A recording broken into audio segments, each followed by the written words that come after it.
Hello everybody, and especially Matt Kubik. This is Zelda discussion with a special video that we're doing. Yeah, in our last mailbag, the second mailbag, we had a contest where if you found all four sound effects that I threw in for the video, you would get your own video of anything you want. And let's see if we can remember what the sound effects were.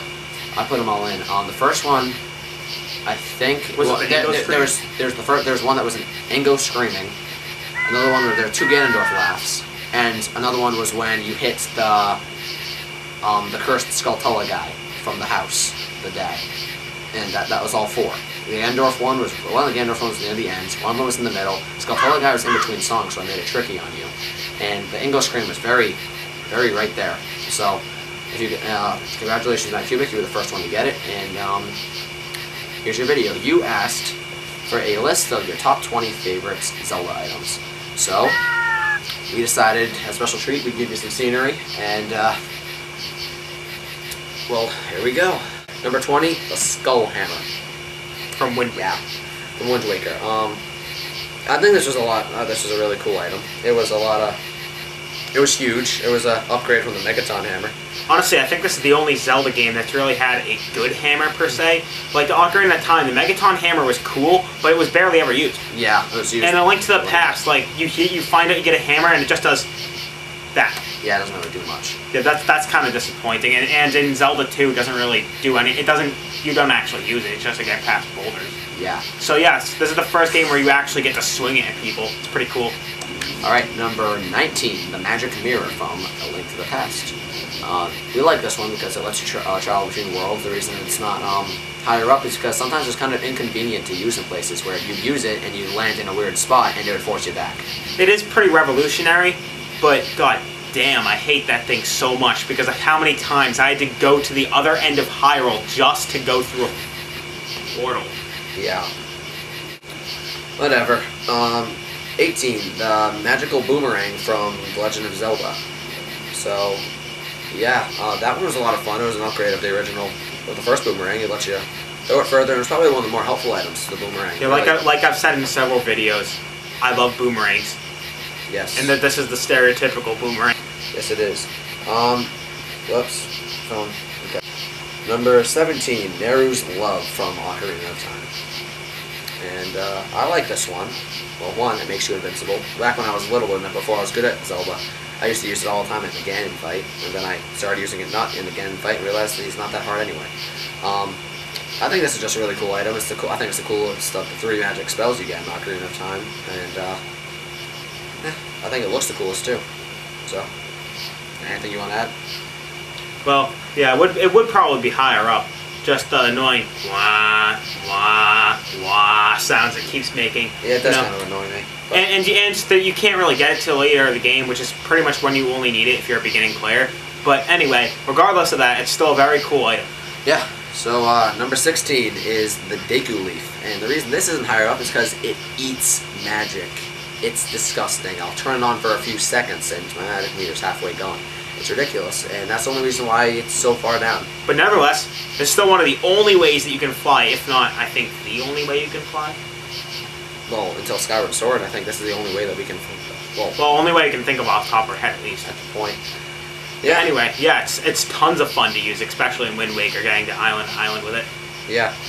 Number 15, the Gale Boomerang from Twilight's Princess. See, like we said before, boomerangs, awesome. Combining them with the powers of the wind, more awesome. And it's so cool how you actually have to beat the guy with it in order to earn it for yourself. True. Number 14, the Zora Mask from Majora's Mask. And I like this one. Lets you swim a lot. It basically gives you the iron boots for the game when you get that mask. It lets you breathe underwater. Huge improvement over the iron boots. Gives you dual boomerangs. Really cool. But to be honest, it's pretty cheap. I mean, think about it. You get that in that water. You get that magic shield, which is very helpful. He has a lot more power. He's definitely the best of the 3 transformation masks, not including Fierce Deity. But and plus his boomerangs make Majora no task at all. Yeah, and only thing that annoys me with that mask is that you're weak to fire, like, ridiculously, and you just that's the only thing I don't really like, especially since you're a water creature. But nevertheless, still an amazing mask because it's boomerangs a friggin' Zora, the ability to swim, the magic shield, and iron boots all in one. You can't help but have it on the list. And you get a guitar. You can talk to it. Okay, number 13, bomb arrows from Twilight Princess. Who doesn't want to shoot bomb and arrows? Other than these things being completely and not even possible, because how unaerodynamic these things are, just think about that. Bomb arrows aren't even possible. You can't stick a bomb on the end of your arrow. You'll shoot it and it'll go 2 feet and you'll end up killing yourself. But other than them being completely imaginary and not ever working, they're really cool. They really help you shoot targets from far away and explode things, and it's a lot of fun. Yeah, I do think they could have used it a little more. And plus, the only reason why it's probably not higher is because it takes one of each thing, which is kind of a pain in the ass if you have like very low on one thing, very high on the other. Yeah. But anyway, very cool idea. Number 12, the long shots from Ocarina of Time. And hook shot from everything else, but long shot mainly because it goes so far. And I like this one because originally I don't like the hook shot in Ocarina of Time. It's way too short, as it is in Wind Waker. It's way too short. But Ocarina of Time, the long shot, it doubles the length when you get it, and you can pretty much do anything you need to from there on out. And also, I'd like to add that with the long shot, my reaction getting it as a kid, I remember in the friggin' water temple after you beat Dark Link, you get it, and then all of a sudden you have the water temple eating out of the palm of your hand. Oh yeah, big time. That makes the water temple way easier. Alright, number 11, the bunny hood. I like the bunny hood because it makes you run a lot faster, and it saves you a lot of time. And it makes you jump even farther, and honestly, in Majora's Mask you jump ridiculously far anyway. This makes you jump even farther. It makes so much more opportunity for glitches which aren't even supposed to happen, but it's still fun to explore with. It just makes it very fun to run with, and I like how in Majora's Mask, as opposed to Ocarina of Time, they actually have an effect. But the one thing that kind of like, the only one drawback of them is that sometimes you go too recklessly fast and you don't know what the hell you're doing. Yeah. Number 10, the magical key from Legend of Zelda. I love this item because it gives you infinite keys. Enough said.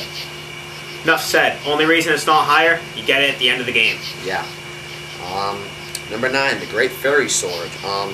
This is the only sword that we're going to have on the list because this is technically an item. This isn't gear. Yeah, for the record, we're not counting like tunics and shields and such. And swords, because that's gear, it's not items.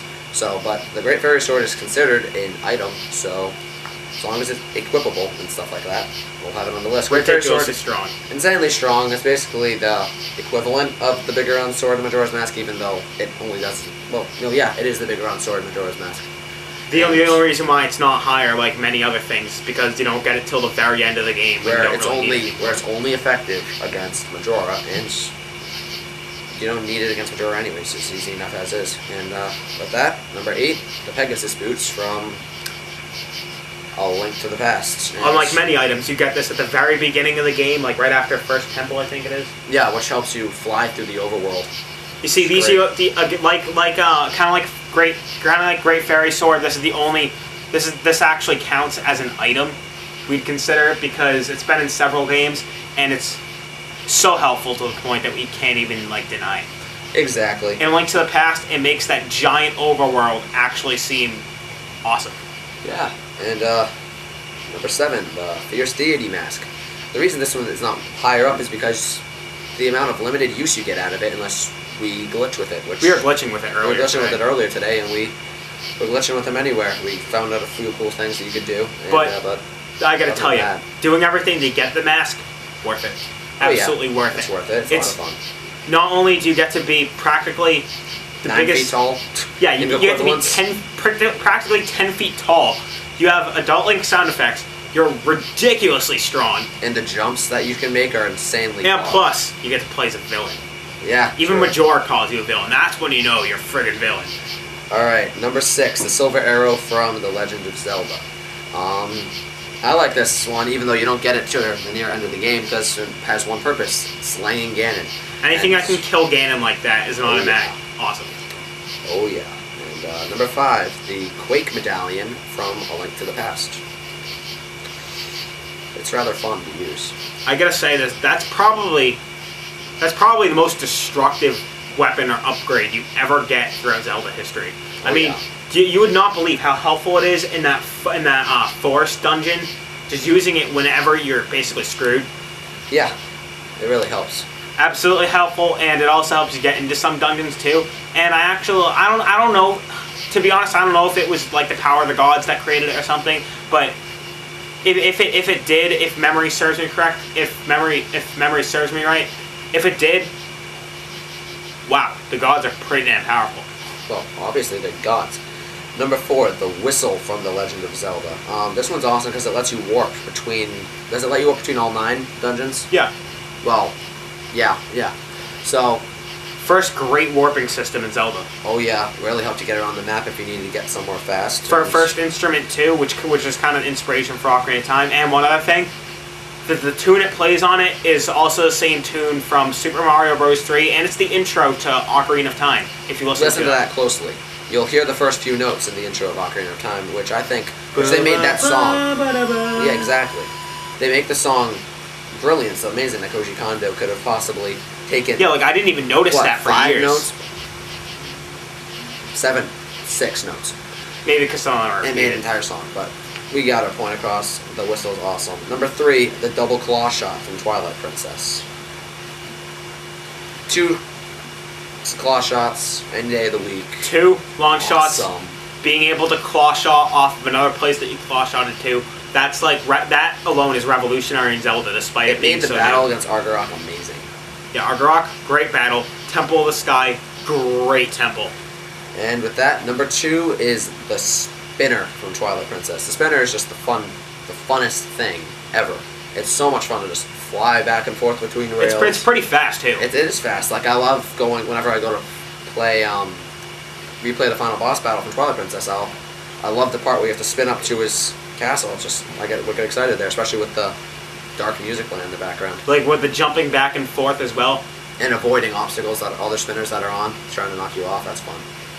But also one last thing, I also like the idea of Link having some kind of like ancient mechanism to use on his side. That's wicked cool. Kind of like how the Beetle's going to be in Skyward Sword. Yeah, like how I also love how in the what was the name of the desert palace in Arbiter's Grounds. Yeah, in the Arbiter's Ground in Twilight Princess. I also like how you put the spinner into like a tower, and then it makes like all these ancient gears go off. That's some seriously cool stuff. Oh yeah. And with number 1, if you haven't guessed it all already, our favorite item is the Ocarina of Time. And many reasons. Gets you the Master Sword, opens the door of time, basically got you the Triforce. Lets you warp. Lets you warp anywhere. Anywhere you need to go. Gives you, well, between Ocarina of Time and Majora's Mask, over 20 childhood songs that stick with you for the rest of your life. Things that you'll be humming in your head years from now and years from when you play it. So many great things come from it. And not to mention, you can call storms whenever, you can soar, you can control the flow of time, you can make blocks disappear using the Song of Time. Yeah. You can revive signs with Zelda's Lullaby. That was always fun. You can call your horse. Yeah, you can pretty much do anything you ever need to. You can change day to night. I wish I had an Ocarina of Time in real life. Actually, as a matter of fact, that Zelda item, with that question on our last mailbag, but the Zelda item, I actually want to kind of change. I'd rather have the Ocarina of Time than the Zora Tunic. Yeah, I said Zora Tunic. If I didn't upload the other one already. So. Also, I love how the Ocarina of Time can magically transform into a guitar, Deku pipes, and Goron drums. I wonder what the fierce deity's Ocarina would be. I don't think I have an answer for that. What it would be. But, that's all 20 items. Yeah, all 20 items. Well, Matt Kubik, everyone else, hope you enjoyed it, and we're looking forward to our next video. Adios. That's pretty successful. Like my poo?